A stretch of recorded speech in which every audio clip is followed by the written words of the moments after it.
Today we have a defendant who stands before Judge Boyd with the charge of continuous sexual assault of a minor.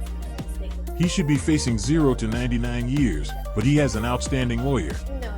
Let's see how Judge Boyd dispenses justice, Texas style. And please don't forget to like, share, and subscribe. Your feedback is greatly appreciated. Let's listen in. All right, the court has reviewed the statement. All right, so here's the thing, sir. The state has offered you a cap of 12.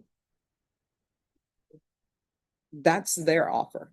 So somebody should explain to the court why I should accept this offer, because the charge is aggravated sexual assault of a child. State, you're saying that this happened over years, many years. So why should, If I may, yes, it was originally continuous sexual assault, and then it led to just one count. yes. So they just pled to one count. So people want me to review the victim impact statement and review all of this. So my question is, why should I be following an agreement of a cap of 12 when I'm assuming, state, you're saying that this is a horrendous offense that has occurred? So why should I follow a cap of 12? It is, Your Honor, and we have spoken with the complainant and with her family. And given the assurances of trial, and given the fact that the complainant would have to relive her testimony and everything that happened to her while testifying on the stand, this was the agreement that the family, the state, and defense all came to. And how old is the complainant now? The complainant now, I believe, is 16 years old.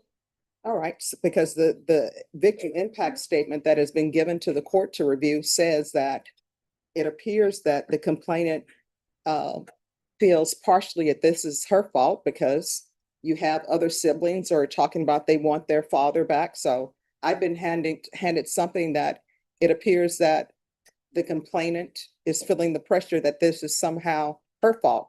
So she's going to be 16. And Judge, if Yes. we may interject. Yes.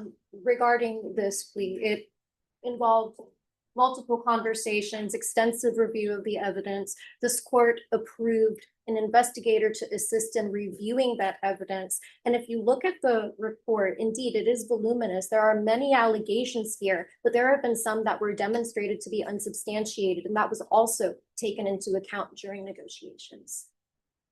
All right. Anything else, State? No, just that we have spoken with the complainant, and I understand what the court is saying, how the complainant in that statement may be saying that she's feeling pressure, but the state did speak to her by herself and did go over this offer with her and with her family, and this is what they would like, and this is what the state believes is appropriate. All right, Mr. Marino, your attorney has done extensive work on this case for you. She's done a great job from what I can see. The witnesses that she was able to obtain on your behalf, and the offer that she was able to negotiate to limit your liability, because on an aggravated sexual assault of a child, your liability really is 5 to 99 years or life in prison. And on the continuous sexual abuse of a child, your liability is a minimum 25. And if on a continuous sexual abuse of a child case, if you're giving 25 years, you do 25 years. There is no 2 for 1 or good time, or there's none of that. There is no parole. So your attorney did excellent work to have this moved from continuous to aggravated sexual assault of a child and to a cap of 12 years. The court is going to find you guilty. The court will sentence you to 12 years in the prison. There's to be Chapter 62 compliance. There's to be no contact with the complainant. Well, 12 years doesn't seem like it's enough time for this type of crime. Although he's going to have a rough time in prison, he's probably going to be robbed of his belongings, beat up, and other horrific things. It's still nothing compared to the victim's lifelong complications stemming from what he did to her.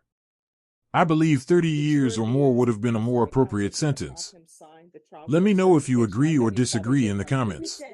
But it's been lost somewhere in the system. Because of Odyssey? Yes. All right. We can blame everything on Odyssey.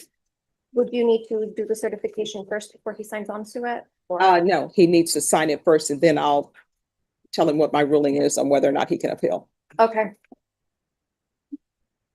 Oh, if you could just have him sign that. right here. Yes, Okay, I apologize. no problem. And then you need my information here as well.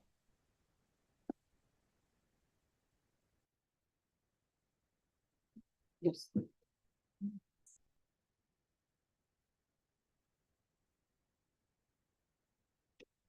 No problem. Just make sure it goes back with the court report. Okay, thank you. This is the signed form. Thank you. All right, Mr. Moreno, did you review the document entitled Trial Court Certification of Defendant's Rights to Appeal with your attorney? Did you understand it and sign it? Yes, ma'am. Because this is a plea bargain agreement, because I followed your plea bargain agreement, and because you waive your right to appeal, you do not have the court's permission to appeal. Because this is a felony conviction, you're not allowed to own or possess any weapons or ammunition. If you have a question over what a weapon or ammunition is, you'll need to speak to an attorney. Do you understand? Yes, ma'am. And my understanding there's victim impact statement? Yes, Your Honor. All right, if you'll stand over there, please. Court adjourned. Thanks for watching. Please like, share, and subscribe. Your feedback is greatly appreciated.